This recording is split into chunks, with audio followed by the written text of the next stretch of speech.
All right, ladies and gentlemen, we are back for another night, 32 and 31. We're now on our second team, the Atlanta Falcons. Yesterday we did the Arizona Cardinals. It was a great stream. It was a fun stream. But tonight we got a lot to talk about in regards to this Atlanta Falcons team. Obviously, last year you had Desmond Ridder, you had Bijan.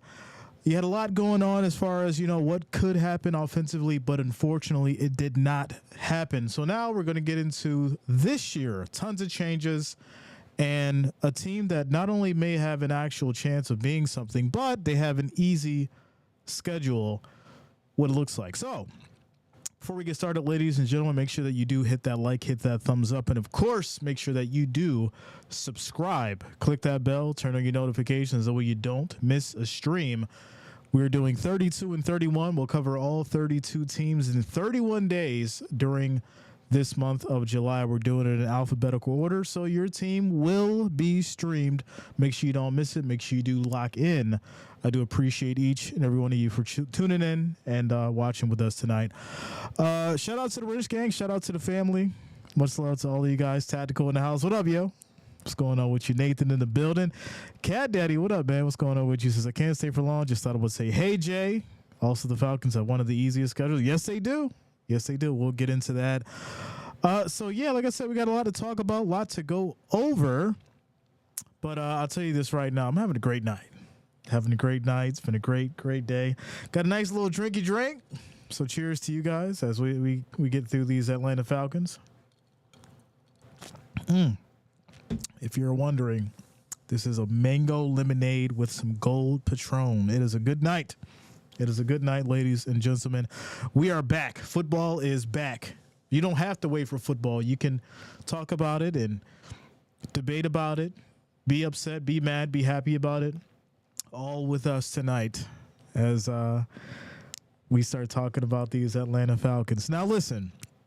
There's obviously a lot that we got to go over. So we'll go over the pros, the cons, the good, the bad. We'll do some schedule predictions. We'll break that down. And we'll also go through as far as, what's going on with Kirk Cousins and as far as whether or not the Falcons may have paid too much. Michael Penix, right? That big Penix energy.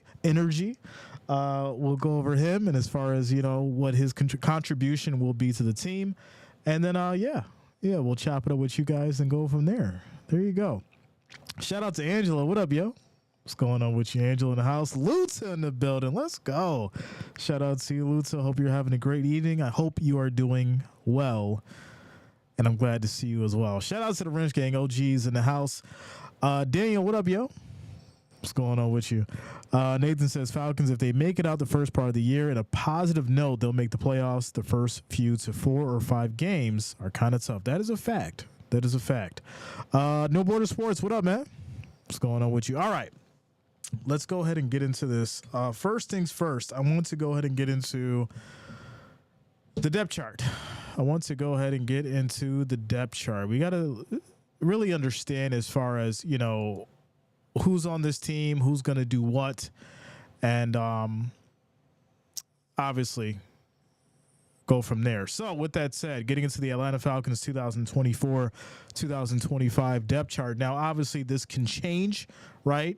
This isn't a, definitive schedule or definitive depth chart yet, but the majority of these individuals will be on the team, and obviously we will go back and let you guys know who's on and off and who's starting and who's not, obviously moving forward. So As far as the depth chart goes, you got Kirk Cousins as your starting quarterback. Second string, Michael Penix Jr. Third is going to be Taylor Heineke. Fourth is going to be John Paddock. As far as your running back, you got B. John Robinson, Tyler Algier, Jace McClellan, and Avery Williams. For your wide receiver, Drake London, Kadero Hodge, Josh Ali, Isaiah Wooten. Second is going to be Darnell Mooney, Casey Washington, Chris Blair, Dylan Drummond. Then, of course, Rondale Moore coming over from the Cardinals. Ray McLeod, Austin Mack, and then Dalen Baldwin. For your tight end, Kyle Pitts, Charles Warner, John Fitzpatrick, and Ross Dwelly. For your fullback, you have Robert Burns. Left tackle is going to be Jake Matthews. Left guard is going to be Matthew Bergeron. Center is going to be Drew Dahlman. Right guard, Chris Lindstrom. Right tackle, Caleb McGarry. As far as the defense goes, you got Zach Harrison, David Onyemata, Grady Jarrett, Arnold Ebikite,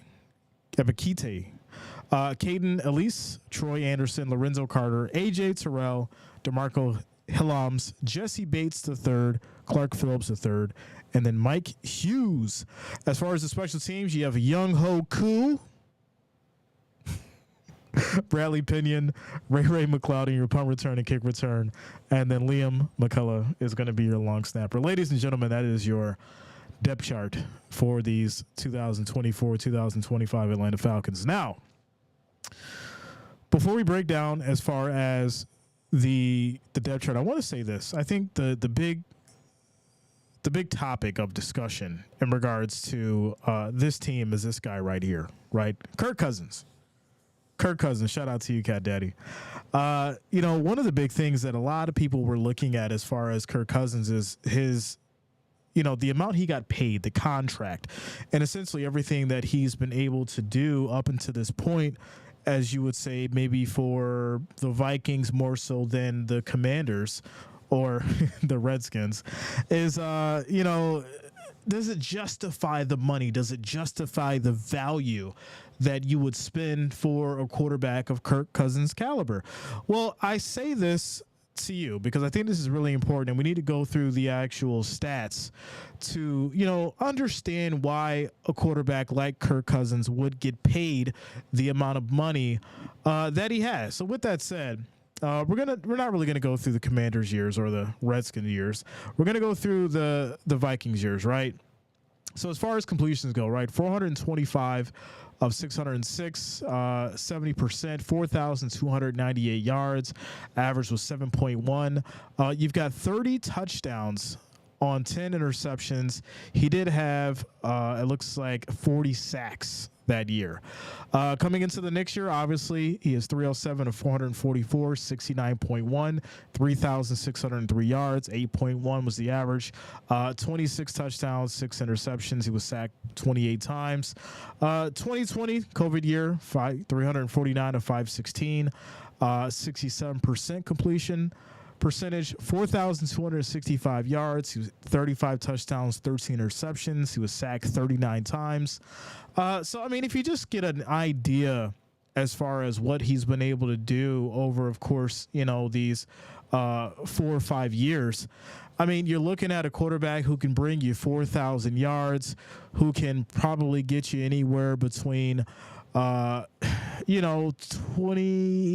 to 30 touchdowns if you want to, create an average of that, and then obviously not get too many interceptions. And obviously we look at the sacks and things like that, and that kind of plays into the offensive line. But what you're getting from Kirk Cousins is an absolute stud of a quarterback who can not only get you the yards and make the completions, but have those big moments in the game. And we've seen that.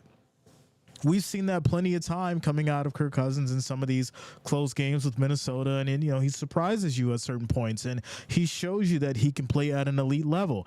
Then obviously, having Justin Jefferson and people like Adam Thielen and, having Cook running for you obviously creates that good chemistry that a team has.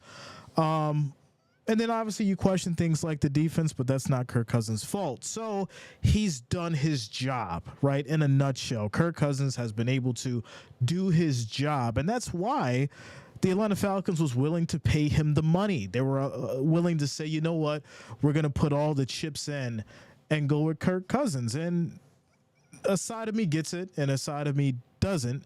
But I'd say I'm leaning more towards the side that does get it because the production is what you're getting out of Kirk Cousins, and that's why he's able to command as much money as he is. And I respect it. Don't get me wrong. I respect anybody who can get the bag, and he's got a hell of an agent, obviously.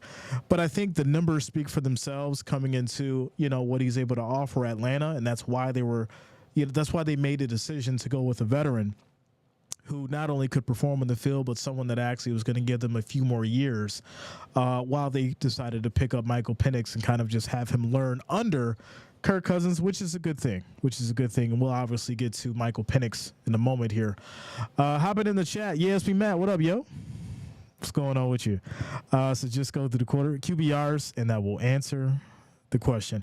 I mean, it does to a certain degree, but when you think about the opportunities that Kirk Cousins has had with, the Vikings and the ups and downs that the team has had, can we put everything on, Kirk Cousins? Obviously not, because it's a team effort. There's a lot of issues that, the Vikings have had with the defense, and obviously we'll get to the Vikings, as the days go on.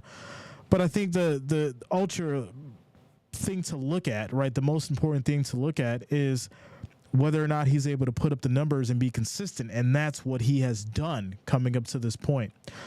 I think Arthur Blank had a lot of say on signing Kirk Cousins. He's as close as Matt Ryan type of quarterback. Nathan, you know what? You're absolutely right, because I think at the end of the day, Matt Ryan is, I think he's at close to 60,000 yards, if I'm not mistaken. And, to be honest, he was kind of like that breath of fresh air that Atlanta needed. And obviously he took him to the Super Bowl, albeit ended up losing in a ridiculous game. I'll never forget it for multiple reasons. But, to just keep that side of things short, I think, Matt was what Atlanta needed at the time. And I think Kirk Cousins is kind of at that point in the same reference. But, as far as from a skill level, I would probably actually give it more so to Kirk Cousins, considering I think, Cousins is probably a little bit more athletic. But, we'll continue on with that. Now, obviously, we do know that they ended up picking up, Michael Penix as well. Obviously, there's a lot that I like about Michael Penix. There's also some things that I do, worry about and do question me. That does question me. For instance, when I seen him in the championship game against Michigan, the Wolverines, I think, there was a lot of moments that he really didn't take advantage of. I think there was a lot of moments where he kind of just, turned into a shell of himself. And, you can say, well, yeah, he didn't have a good O-line. Well, then I have to counter with, well, why the hell was Washington able to get to that point? Why were the Huskies able to get to that point and get to the championship if that O-line was not able to help Michael Penix up to that, up to where they got? So, I think it really boils down to whether or not he's going to be able to understand the game a little better, adjust to the pace of the NFL, because obviously we know it's a lot faster than college. And number three, be able to learn under Kirk Cousins, because, I mean, let's be honest, I think Kirk Cousins would be a great mentor for anybody to follow and learn under. So obviously we know that Michael Penix is going to be next up. Hopefully we don't see any kind of injuries in regards to, Kirk Cousins and things like that. But if we do, obviously, we'll see, Michael Penix out there. And hopefully, he'll get some burn, in preseason. We could really see what he's got on that field at the NFL level. And then obviously, hopefully he can have a good career with the Falcons and be that next superstar up, which we haven't seen in a while. But hey, we'll see. Shout out to Tactical, says Penix is the heir apparent behind Cousins, watching and playing the backup until Penix is ready. Yeah. And, I really think that at the end of the day, Penix he's a versatile quarterback, right? He's got some speed on him. He does have a decent arm. Reading coverages, I think, was kind of a shaky thing for him. But for the most part, I think he's a quality quarterback, and being under Kirk Cousins is definitely going to help him learn more.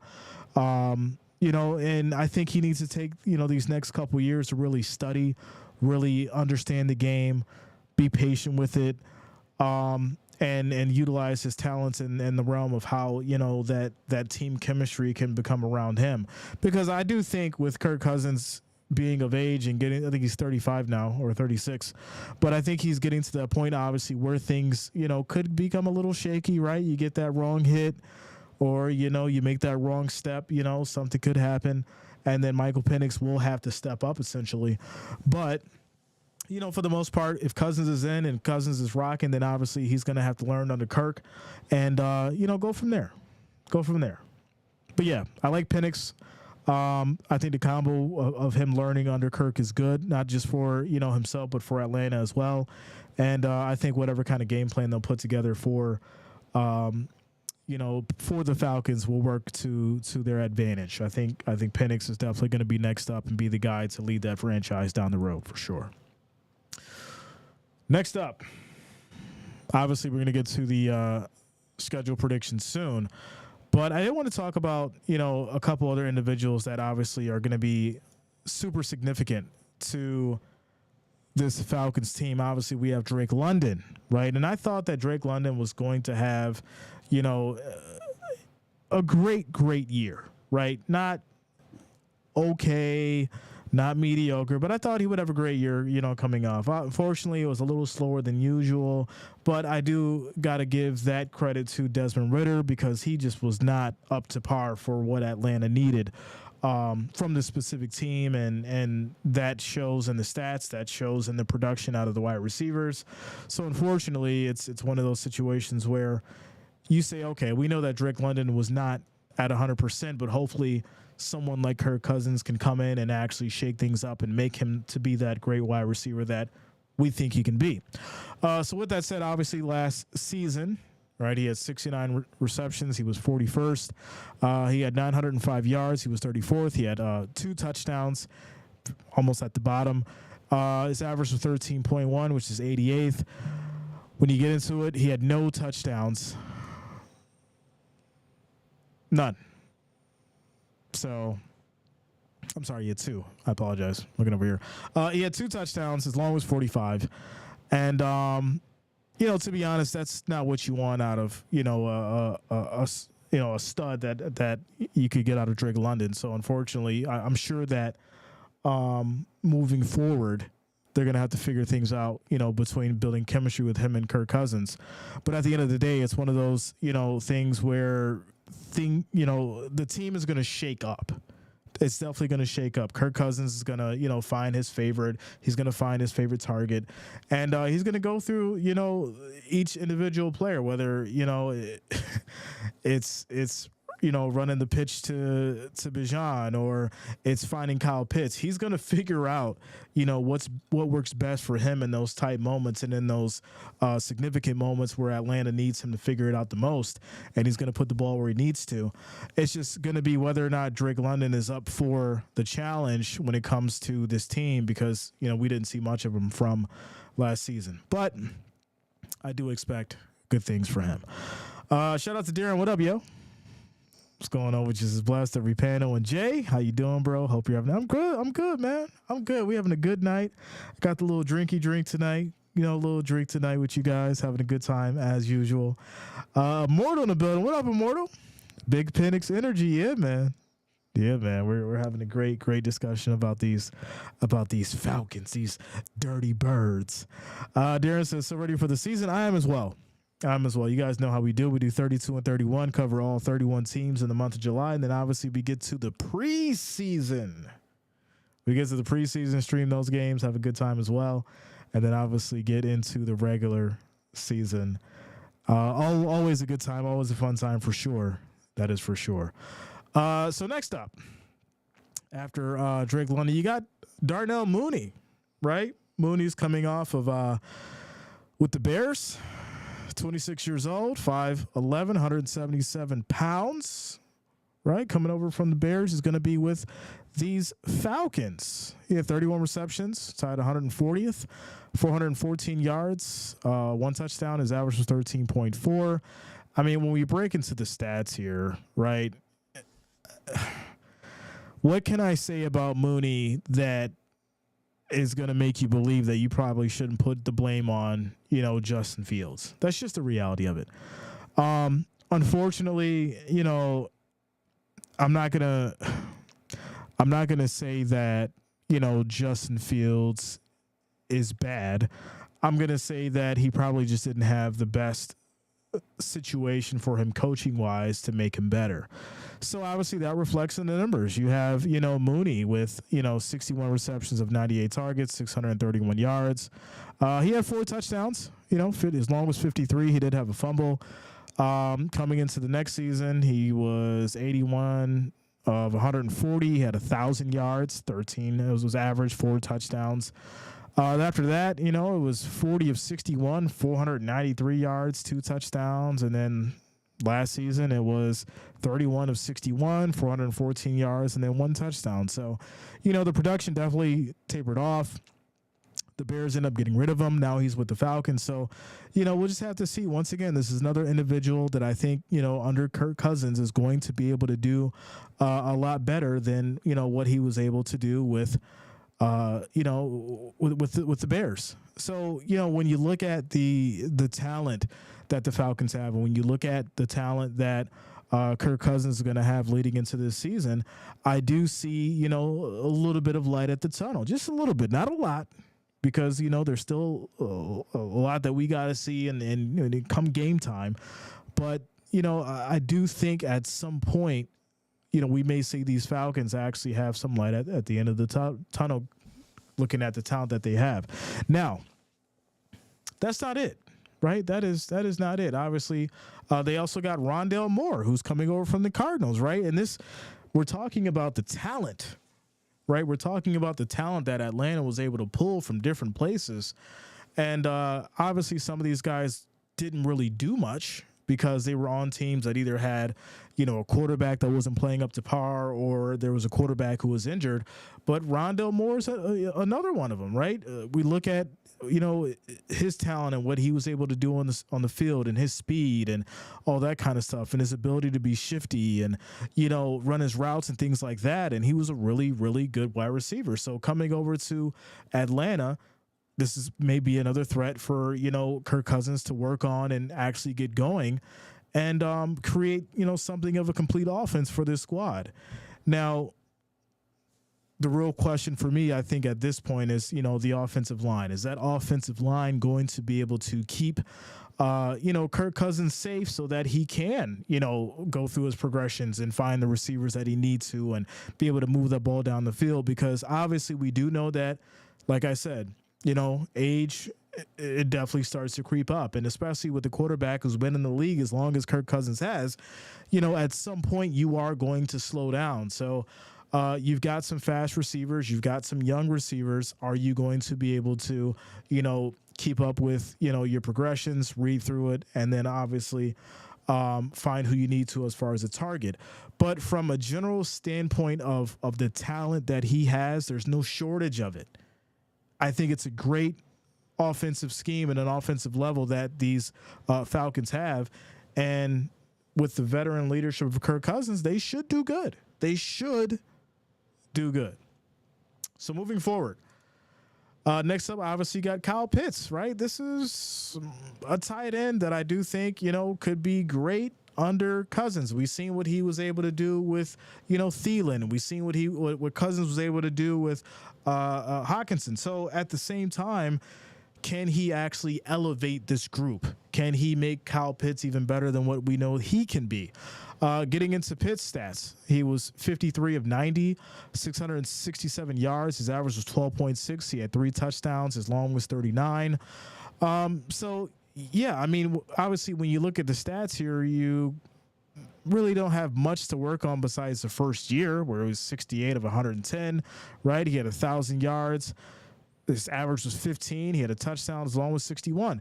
So you've sacrificed production over the years and got a couple more touchdowns, but I do attribute that to maybe who was throwing you the ball over the last 3 years. So once again, when you start looking at what Kirk Cousins has and you remove these individuals really had a slow start or they weren't really under someone who could actually get them the ball, you start noticing that, all right, Kirk Cousins actually has a lot more than what we think he has going into this season with the Falcons. And it's definitely something to pay attention to. And like I said, I do see the light at the end of the tunnel. We're going to keep it going. Next up, obviously, Zach Harrison's for your defense. Now, we really haven't seen too much out of, Zach Harrison, obviously. But, it was a good year. 33, 18, 15 assists, 3 sacks. Not bad, right? Hopefully you're seeing more production out of him coming into next year. The Ohio State. Troy Anderson, right? Linebacker.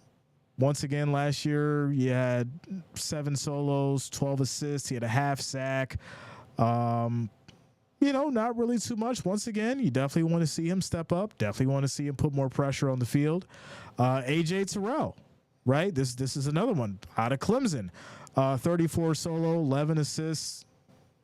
You want to see these guys really, really step up next year because now you have the offense that is going to be able to put up the points. Can this defense for the Falcons actually stop some of these teams? And that's where this is going to be, I think a little bit challenging, right? Obviously, we know Jesse Bates is probably one of the best players on the defense for Atlanta. 89 solo tackles, 9th in the league, 3 forced fumbles, tied for 11, 6 interceptions, 3rd. So, you look at Bates and everything that he's been able to do, 89 solo tackles. This guy's out there balling. 6 interceptions. He's out there balling. He's actually, a huge part of this Falcons team. So you do have some pieces on the board in the chess game. You do have some pieces on the board to go out there and win. And you just have to basically put them together. And I think that's where the Falcons are right now. If I have to give a grade just on the team right now versus where they were last year, I would have to say that, before we see any kind of, playing and on field time, I would have to give, the Falcons a solid C+. I can't really give them a B- just because, the issues of the defense and things like that. But at the end of the day, that may change once we get into the season, and obviously you guys know I'll update my grades and stuff like that. But I really got to see these guys in action. But when it comes to the offense, without a doubt, offense, I'm going to go ahead and give them a B+. Defense, I'm going to have to go ahead and give them a C+, without a doubt. Let me hop into these comments. Shout out to Luta. What's going on with you? Shout out to Luta. Morales says, I think Mooney had concussion issues. He should rebound this season. Yeah, my thing is this. If you have the injury problem, if you have the injury bug, take the time off, heal, work on yourself, work on your body, work on your nutrition, and then come back and ball out. But to play through the injuries and, to just keep going and keep telling people, oh, I'm good, but you're really not. I think that's more of a hindrance to your team and yourself, obviously, than a help. And some of the guys don't see that, obviously, not only for the love of the game, but a lot of the guys, the coach needs them to get out there and go win or go help, win the game. So unfortunately, they choose to play through concussions and things like that, or other injuries. And sometimes we don't know about it, but you kind of see them being a little off, and it sucks. But it's just the name of the game. Kyle Pitts needs to step up this season. Yes, he does. That is a fact. No Border Sports says Ross Dwelly is slow but gets open and has great hands but can't block. He might be used more in ATL than he was in San Francisco. Like I said, I think the biggest thing for me is when we look at what Atlanta has and who they've gotten over this offseason, I think the biggest thing coming into this next season is going to be they're a shock team, right? You look at what they have, and it's like, all right, you have, like I said, the pieces. You're on the chessboard. But when it comes to playing the game, how are you going to use those pieces? Because if you can use your rook right, if you can use your knights, if you can use that bishop, and obviously, keep that king and queen safe, you have a great opportunity of winning the game. And I think that's where the Falcons are right now for sure. Nathan says Kirk better know these wide receivers and not based things on receivers in the Vikings, study them and where they like the ball and how long it will take for them to be at certain spots. So, yeah, that obviously goes into everything that Kurt should know, right? So if we look at what he was able to do with everyone that was on the Vikings, if he can't replicate that on the Falcons, then obviously, number one, something's wrong. Number two, then he's not, the right man for the job, and they most definitely pay way too much money for him. But I think, the Falcons knew what they were getting with Kirk, and they knew that what he was going to be able to bring to the table, especially with the talent that they were going to put together on this team. So I think he will. I think he's going to take the proper time needed to develop his wide receivers. He's going to take the proper time needed to, work on a play scheme with their offensive coordinator that's going to get the job done. And I think Kirk will do fine. Obviously there's going to be jitters first couple games, maybe. But we'll get into the, schedule predictions and stuff like that momentarily. He's not Mr. Kicktober for nothing. Yeah, man. Roberto says, I agree, but Bears had horrible wide receiver group last season. Yeah, I mean, we going to get into them Bears. The Bears is coming. We going to get into them Bears. There's so much that's wrong when it comes to, the Bears themselves. And that's a whole nother topic. Like I said, we'll get into it. But when you look at just the overall team chemistry that the Bears had and how Justin Fields was feeling, you kind of get the idea of why that team struggled and why some of the scenarios happened the way they did. Obviously, we'll talk about that when we get to the Bears. But, Murdo, if anybody knows, you definitely know. And you know why I'm saying that, without a doubt. All right, ladies and gentlemen, let's go ahead and get it into let's go ahead and get into the schedule, right? Let's go ahead and get into the schedule. Now, obviously, I did take a look at this, and I kind of went through it, and I made some assessments, and I said to myself, well, it doesn't look too bad. It doesn't look too crazy. It doesn't look like something that they'll have a hard time figuring out and game planning for and able to get through. And when I look at this schedule, I get a couple of things from it. I get the fact that in the beginning, it starts off how you'd want it to for the Falcons, a little bit of challenge, but not too crazy.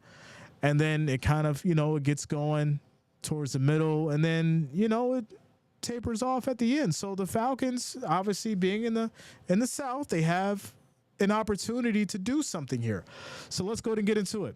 Obviously, you got week one, right? Week one is against the Steelers, who to me is having probably one of the best problems that the Steelers could have, right?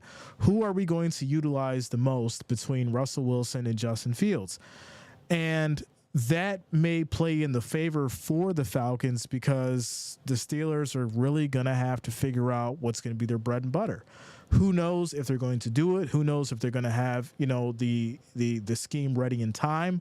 But I think this would work in favor for the Falcons. So with this one, I do think I may give the upper hand to the Falcons specifically because I do feel like they have a lot more talent.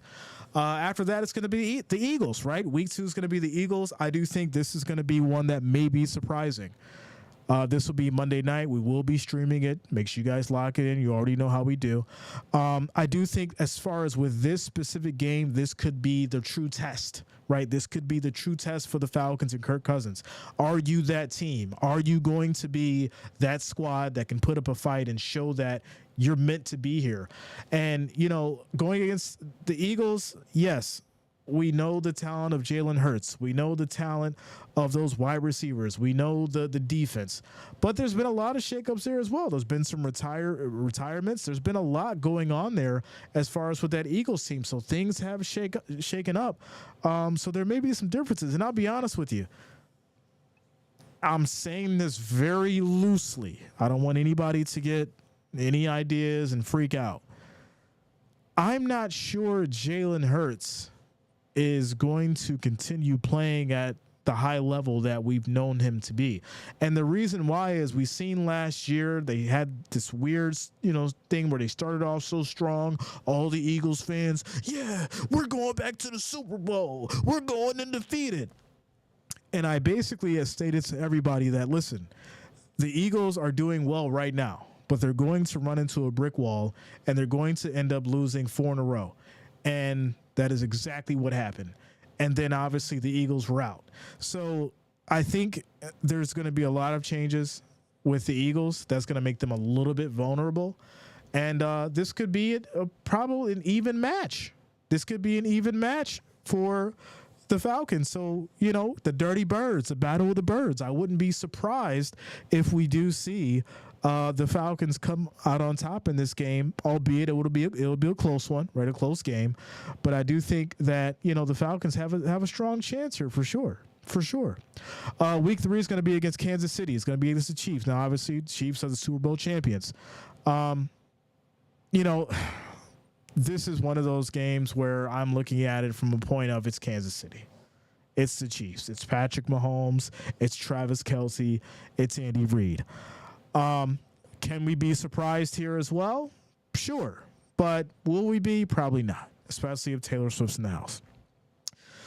Next after that's going to be the Saints, right? The Saints, and, they've got their own stuff going on. Kamara hasn't, maybe he's lost his step, That Saints defense, kind of tricky.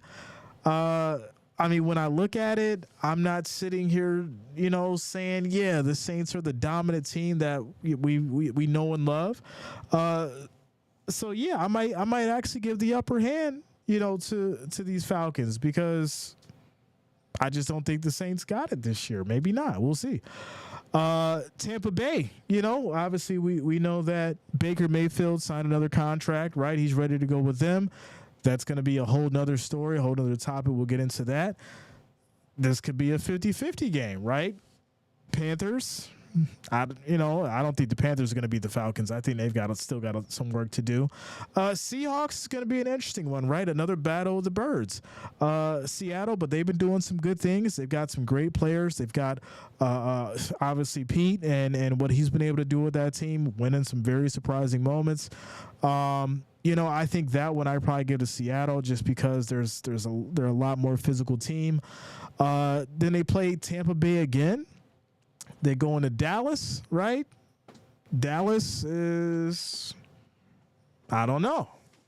Because right now, when you look at the issues and how Dallas fell apart at the end of the season in the postseason, it's like, well, what the hell are we supposed to expect this year? And I don't want to keep harping on the fact that, Dak Prescott needs to step up and it needs to actually be their year. But I will say that every time we hear that, you have an expectations for this Cowboys team. And for some reason, they just failed to deliver. So unfortunately, I think this game may be a little bit more even than what we may think.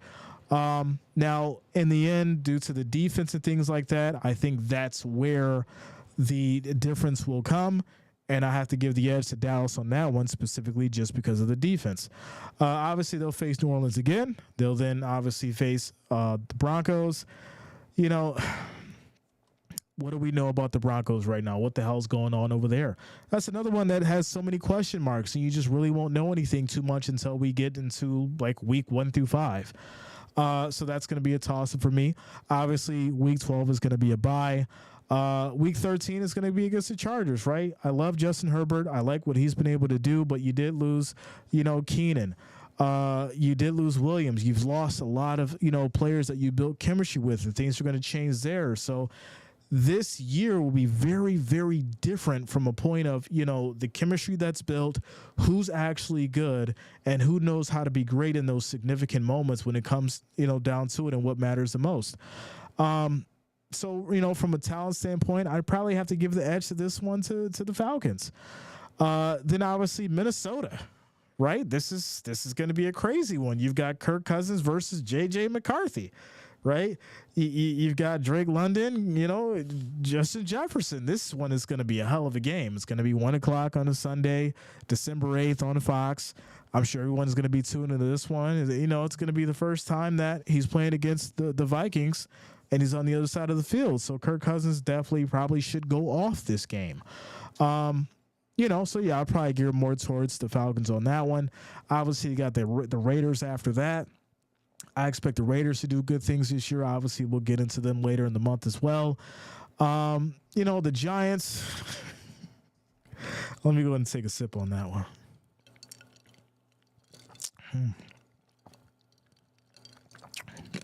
All right. The Giants, I mean, listen, there's so many different ways that you can go with this Giants team and so many words that you can use that, you probably don't want me to say. But I mean, if I had to choose a word right now for the Giants, it would be, abysmal. And the reason why is because Brian Dable is such a great coach and you expect, so much from him. And it's really unfortunate because Daniel Jones, he's tried to make Daniel Jones into something that he can't be. And then, he kind of got upset with, Tyrod Taylor because he's expecting him to be something that he no longer can be. And it's really unfortunate because, you would think with Saquon Barkley and, Slater and these individuals that they had over there with the Giants, it would be able to do something. But unfortunately, I think, the Giants are just, stuck in the wind right now. I really do. I think it's going to be another difficult year for them. I think the Falcons will take this game as well. Week 17 is going to be against the Commanders. Commanders shook up a lot, right? They changed a lot. We'll obviously get into them as well as the days go by. But I think this is going to be another one where, the Falcons may come out on top. Then they'll face the Panthers again. And it's the Panthers. So, yeah, I do think that the Falcons can shock this season. They don't have a crazy schedule. They don't have a schedule to where you're sitting back and saying there's no way in hell they can get it done. I do think that challenge does present itself, but with the talent that they have and the personnel on defense, if they can really step it up and be the individuals and the players that we know they can be, then the Falcons should be able to make the postseason. They should be able to get to nothing less than a wild card. Obviously, preseason is going to be Miami, Baltimore, and Jacksonville, so we'll get a good showing there. But for the most part, I'm excited for these Falcons. I think they're going to do well. I think they're going to do good. And, to be honest, I think the Falcons may be slept on. I think they may be one of the most slept on teams heading into this season. Shout out to Wally G. What up, yo? Says Hawk Tuesday to you. Not the Hawk Tua in the house. Shout out to you, bro. Nathan says, we talking about the Falcons. No one should pencil in a win till the end of the game. Listen, I'll tell you this right now. I don't like giving out wins easy. All right. I don't like giving out wins easy for a couple of reasons. I don't like looking bad when I'm streaming these games and the complete opposite happens. Y'all know this, right? Because I still got to put on the smile. I still got to entertain y'all, and I still got to go in during these streams when we live streaming these games and having a good time. So I don't like being wrong. But when I tell you that I think this Atlanta team is definitely going to be slept on and you will be surprised, I mean every word that I say. I think you will be surprised. I think I'm not setting my expectations high. I think I have my expectations right where if there's a bar, right? This is the top, this is the middle, and this is the bottom. I'm setting my expectations right about here, right? This is the middle. It's right about here, right? I think they will surprise. I think they're going to, shock people. And obviously, I don't think Kirk Cousins is done. I don't think Kirk Cousins is done. I think, he's got a lot to prove. Obviously, leaving out of, Minnesota, he's definitely going to enjoy that Atlanta lifestyle. I think he's going to fit right in with, with his team and with that chemistry, and they're going to shake some things up. And, I'm not going to sit here and say it's going to be Atlanta Falcons year, but I will say that they are going to shock and surprise, and we may see them in the postseason. Shout out to Immortal. So this isn't your daddy's Atlanta Falcons. It is not. It is not. Shout out to Chris Chandler. Some of you don't know who Chris Chandler is, but if you do, shout out to him. Now, speaking of old Atlanta players, remember the Vick days, the Michael Vick days, and don't come talking that garbage to me about what happened. I already know what happened. He paid his debt. He did what he had to do. But just remember the magic, right? After Michael Vick left the Tech, went over to the Falcons, it was just a total different atmosphere. It was a total different magic that city had. And when the Falcons played, you were glued. You were, it just magnetized you to watch him run and throw on the run and be so shifty and elusive out there in that field. And we haven't seen that. We haven't seen that for Atlanta. Now, I'm not going to sit here and tell you that Kirk Cousins is that quarterback, because he's definitely not. But I do think Michael Penix, right, that big Penix energy is going to be that individual that the Falcons use to kind of bring that magic back in. And I'm excited for that. Because if there's anybody that can do it, I think he can. He's shifty. He's fast. He's got an arm. And he could be that next guy up. So hopefully, they train Penix up. He studies Kirk Cousins. He takes the good, and he becomes better for the bad. And I think Atlanta's gonna definitely change some things for sure. Shout out to Immortal from UW, Chris Chandler. Yeah, man, without a doubt. Fred Lucky, what up, man? What's going on with you, Fred Lucky, in the house? Let's go. So I did put up a poll for you guys. I said, will the Falcons make the postseason? 27 of you said yes. 63% said yes. So shout out to you guys. So yeah, as far as the schedule goes, I'm going to give them one in a possible. We playing spades right now.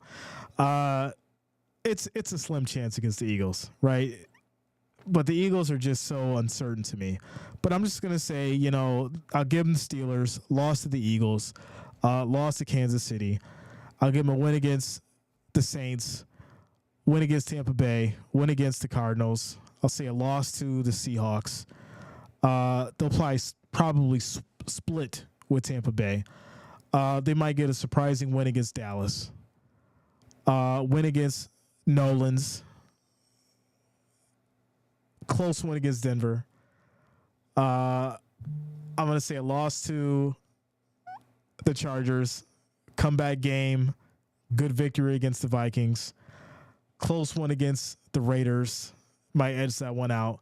And they're going to beat the Giants, beat the Commanders, beat the Panthers. So, yeah. They might make a wild card. There you go. Shout out to Immortal. Says, I'll make a proclamation that Michael Penix Jr. will break all of Chris Chandler's passing stats in Atlanta. Really? Okay. Listen, all the videos stay up, man. So, we'll keep this up here. We'll see what happens, bro. We'll see what happens. Like I said, I'm excited for it. We got about, a month out before we get to preseason and a lot of fun stuff. So, yeah, we'll definitely get to see what Penix is going to do out there in preseason, obviously. He'll put on the Falcons jersey, put on that helmet, put on his pads, and obviously not in that order. But we'll get to see what, he's able to do on the field and go from there. Because I think at some point, what you want? You want to? All right. Got our little buddy.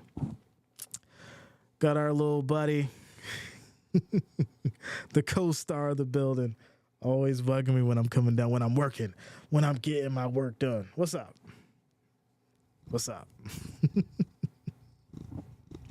Talking into the mic. All right. So yeah, preseason's gonna be soon. We'll obviously have a great time there as we always do. And so like I said, ladies and gentlemen, we're doing 32 and 31. Obviously, this is day two. We're covering all 32 NFL teams in 31 days. And we're at this every night for the next 31 days, 8 p.m. We'll cover all 32 teams. And someone's like, well, that doesn't make any sense. How are you covering all 32 teams in 31 days? So we do the last two on the 31st day. So there you go. There you go. Says if they split with Tampa, they should win the South. And you know what?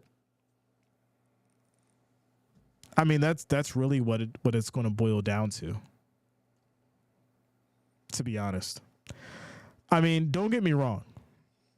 I do think that Baker Mayfield has been kind of like a breath of fresh air for the Buccaneers, but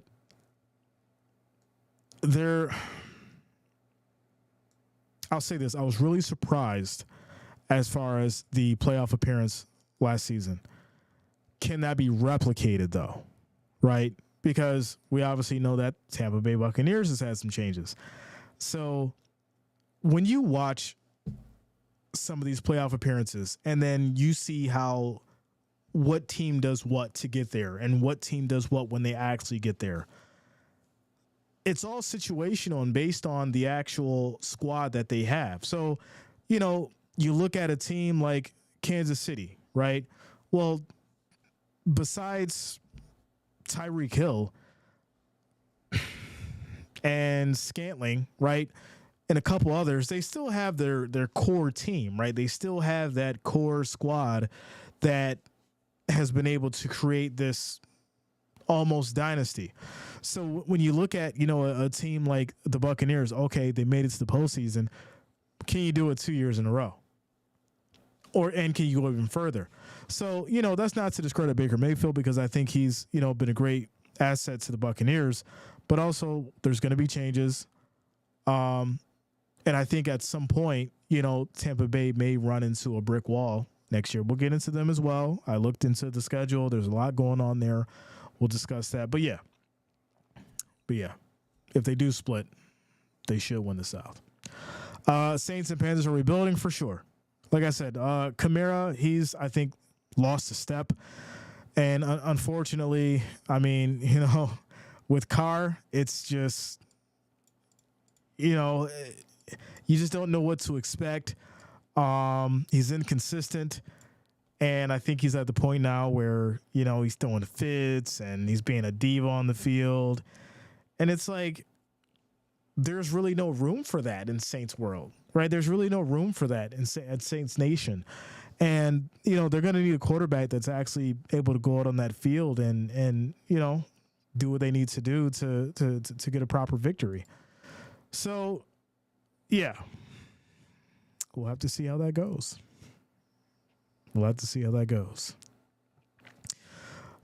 So, yeah, as far as tomorrow, obviously 8 p.m., we will be covering, got my list here because, you know, I'm so used to the divisions. It's going to be the Baltimore Ravens. Yeah, there we go. Baltimore Ravens. And then on the 4th, which we'll do the 4th a little bit earlier. We'll do the 4th at 7 because I know everybody's going to be watching the fireworks and stuff like that. I don't want to hold you back. Plus, I want to have my fun with the fam and the lady as well. So, yeah, Baltimore Ravens is going to be tomorrow at 8. And then, obviously, we're going to do the Bills and the red, white, and blue. Ironic how those colors are the Bills' colors on the 4th. But we're doing the Bills on the 4th. We'll do that at 7 p.m. Then, obviously, we'll be back to our normally scheduled time of 8 p.m. For the rest of the month. So, yeah, we'll do the next 5 up. Tomorrow's going to be Baltimore Ravens. The 4th, it's going to be the Bills. The 5th, it's going to be the Panthers. The 6th, it's going to be the Bengals. The Cleveland Browns will be the 7th. And then the 8th is going to be the Chicago Bears. After that, we'll keep it going. We'll keep going down the list every day. 8 p.m., ladies and gentlemen. 8 p.m. Ravens, yeah. Yeah, Ravens tomorrow. I'm excited for that one. Shout out to the Ravens fans. Merle says 88 degrees in Daytona. Listen, it was 80 degrees today here in New York, my friend. We got your weather. I was sweating. It was hot. The humidity kicked in. I was like, yo, what's going on out here? Why is it so hot? It was definitely a little hot. 80 degrees, my friend. I was like, yo, what is going on out here? But yeah. So with that said, before we wrap everything up here, like I said, I do think that the Falcons are going to be great. I do think that Kirk Cousins is going to be the light that light and the veteran presence that the Falcons needed. Michael Penix is going to be great. He's going to be their next superstar. And this Falcons team is, like I said, definitely going to shock for sure. 90 in Atlanta. Let's go. It's hot. It's hot.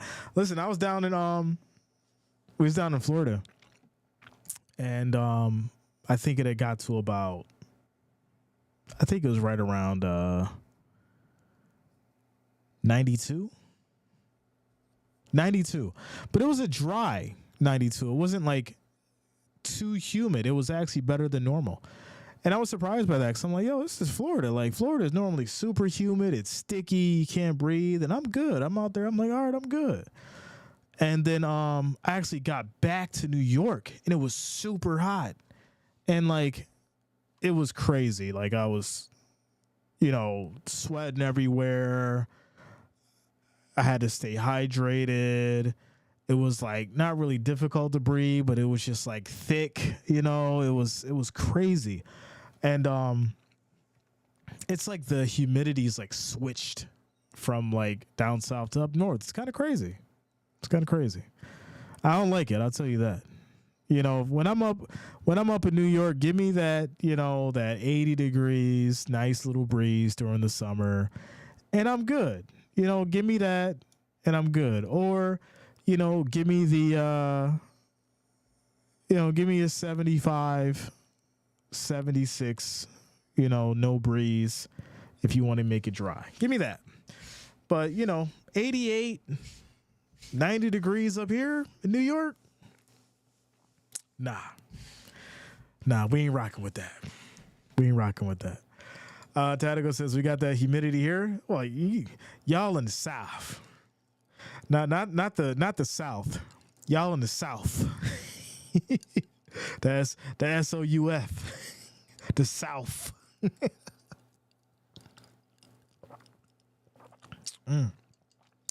If you're wondering, tonight we're enjoying the beverage of mango lemonade and gold Patron. So cheers to all of you. Tactical, yeah, man. That's that down south. That down south. All right. So yeah, I gave you guys a lineup for the next 6-7 days. Like I said, tomorrow's going to be the Baltimore Ravens. July 4th, we're doing the Bills. We're going to do that a little early because obviously everyone's going to be out partying and all that kind of stuff. I don't want to keep people all night. So we'll do it at 7 o'clock.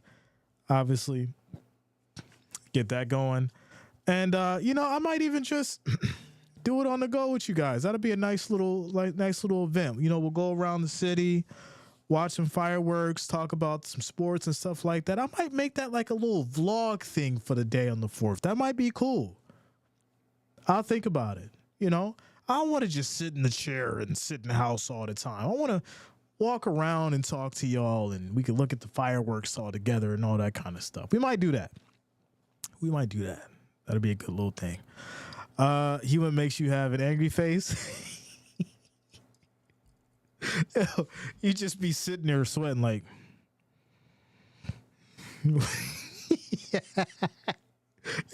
Listen, I remember it was so hot. I was in the car driving, and I took my shirt off.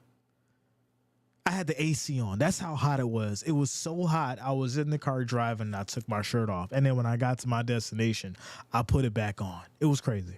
Shout out to you, Selena. Says, what up, Jay? Missed the start of live, started to drive, so couldn't be on my phone. Cheers. That drink sounds good. Selena, it is good. Listen, so I was just, y'all know me. I just do the Gold Patron straight. But I was talking to the old lady, and she was like, you ain't gonna mix that with nothing. So I was like, all right, we got the mango lemonade in the fridge. It's on chill. So I threw some ice cubes in the glass. I threw the mango lemonade in the glass. I put about 3 shots of Gold Patron in the glass. I stirred it up and I was like, yo, this is really good. It reminded me of it reminded me of Samuel Jackson. This is a tasty burger. Yo, hold on. We ain't done it in a while. I got to look out for y'all. There it is, ladies and gentlemen. Y'all forgot. I know y'all forgot. We still got Rick. Rick ain't went nowhere. He has not retired yet. One more time for the wrench gang in the back. There it is, ladies and gentlemen. I'm glad you went alphabetical. Good stuff. Yeah, man. I think alphabetical was good because, for me at least, it's not picking favorites. It's just like, all right, we're just going to do all 32 each day. We're going to cover all 32 each and every day on its own respective day and then go from there. A lot of people say, well, are you going to do it like on the division wise? And I'm like, nah, we're going to do it in the alphabetical way. So, Marlo says, is the purple still back in the Bills or has she flopped back to Chicago? That's a good question. We're going to have to get purple in the building to see what she say. Well, my mic disappearing. It's like one with the field. We're going to have to get her back. See what's going on with her. She popped in on the Arizona stream, but I guess she has stuff to take care of. But yeah, we'll have to get her on and see if she flip-flop yet. Says, are you streaming the Bears at Bills preseason? Of course. That is a fact, my friend. Keep practicing Edufwan Olofosio. Is that how you say it? Let me know. Edufwan Olofosio? Let me know.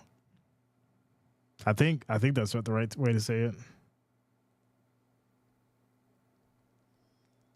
Let me just confirm.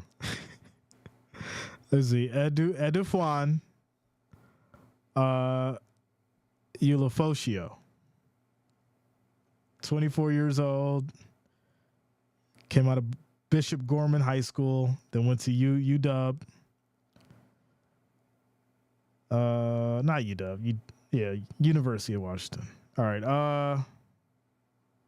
He was born in Anchorage, Alaska. Wow. 6'1", 236. Okay. Linebacker. All right. Let's see here. Here we go. I'm trying to see how you pronounce his name. They don't even tell you how to. Normally when you go to like Wikipedia, they like tell you how to pronounce a name. They will like sound it out for you. They don't even do that no more. Why is everything changing? I hate it. I don't like it.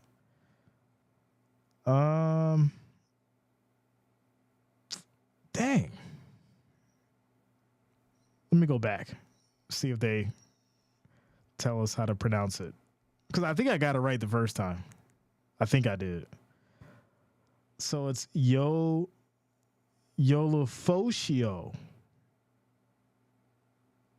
It says Edufwan. Yeah, I got the Edufwan. I got that one. So it's Edufwan Yolofosio. There it is. All right. Edufwan Olofosio. Edufwan Yolofosio. Okay, there we go. We got it. That's gonna be easy. Yeah, Yolofosio. Just say Eddie, right? Yeah, man. Yeah. So, what else is going on, y'all? I got some time tonight. You know, kids asleep, the lady's chilling. I mean, she waiting for me, but she chilling. What else is going on? Right? How do y'all really feel about these Falcons? Drop it in the chat. I want to talk about it. How do y'all really feel about these Falcons? You know, you think that it's all a facade, that you know, Kirk Cousins is going to go out there and just bomb, and then they'll try to get Michael Penix to save him? Do you think Drake London is just going to, you know, break everybody's hearts and not do anything? What do you think? What do you think about these Falcons? What exactly do you think they're going to do? Because, like I said, I think they're going to surprise everybody. I think the Falcons, and this ain't no hot take, I think the Falcons is going to surprise. Immortal says 11-6 and split. Todd Bowles. Bowles.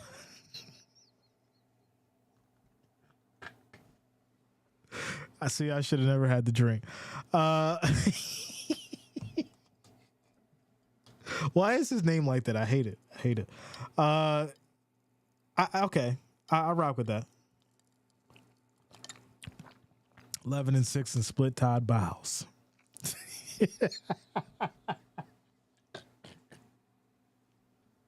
Yo.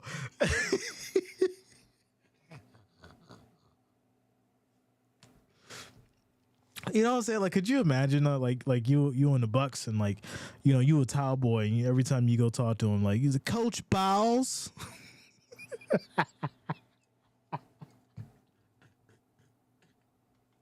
Yo, what is going on? Oh, that is terrible. Oh, that is terrible, man. Or, you know, like he's a teacher or something, and like he's in the class, and it's like, oh, Mr. Bowles, I have a question, Mr. Bowles. It's insane. It's absolutely insane. Bowles? Bowles? I don't know. I think it's Bowles, whatever it is. It was just funny to say it like that. Julian, what up, man? Says running back has to step up. BJ. You know what? We didn't forget about BJ. I think, you know, the problem with BJ is the fact that this was the production that you got, right? When we know that he's way better than this. I mean, 214 carries, 976 yards. His average was 4.6. He had 4 touchdowns. His long was 38. 4 fumbles, ladies and gentlemen. 4 fumbles. Now, not only does this hurt your team, right? Especially if it leads to an actual turnover. But I think, you know, it means you can't handle the ball properly. Now, obviously, we do know that, you know, this basically was the first real year of being out there with these Falcons. But there's still some things to work on. I think he'll be fine. I think he's going to be utilized a lot more coming up. And hopefully, you know, we'll get to see him at his full potential for sure. For sure. Shout out to Selena. Says, later, y'all. Keep your bowels in order. On the road again. Be safe out there, Selena. Shout out to you. Much love. Glad to see you. Glad to see you. All right, y'all. Well, I think we covered a lot. I think we covered everything that we needed to. Obviously, if you have any more questions, or if you guys do have input, things that you want to talk about on the next episode of 32 and 31, make sure you drop it in the comments. If you watch this later, make sure you also hit that like, hit that thumbs up. Much love to the Wrench Gang. Much love to the family, all the listeners, all the watchers. I do appreciate each and every one of you. And I want you all to have a great night. And we'll see you tomorrow. We'll see you tomorrow.